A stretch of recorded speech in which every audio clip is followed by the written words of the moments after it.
Nous n'avons pas de mots précis pour dire présent, imparfait, passé composé et futur en lingala. Mais nous pouvons les traduire par Mambi mazali koleka sikoyo, Mambi mauti koleka, et umeli uto Mambi maleki, et Mambi makoya.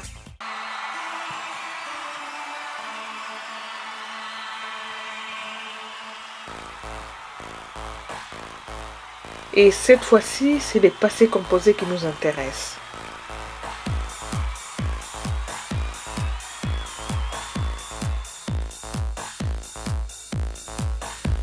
Ici, il faut vraiment faire attention parce que nous avons deux choix. Et il y a nos amis qui viennent fraîchement de l'Équateur, de la province orientale, qui disent Nazwaki, tandis que les Chinois disent Nazalaka na.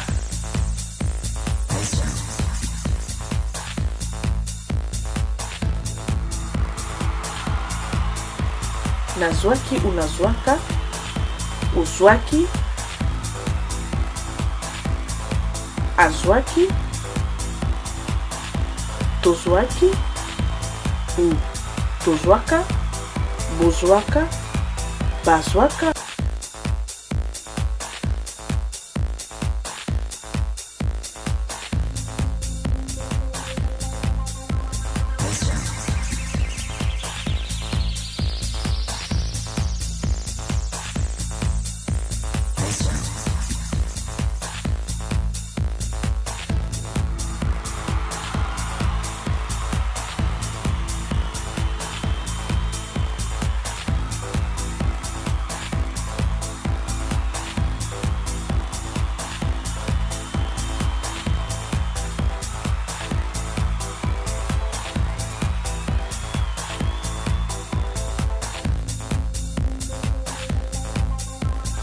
Ozalaka na mwasi kitoko ou alors ozwaka mwasi kitoko.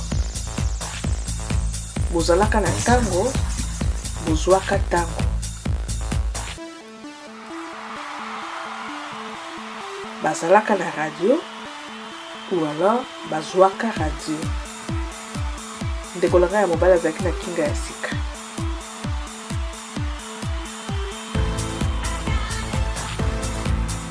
Ya mobali azwaka kinga ya sika.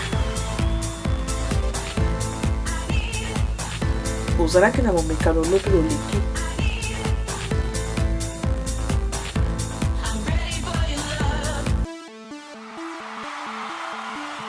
Mobali nyonso azwaki mwasi, wala mobali nyonso azalaka na mwasi.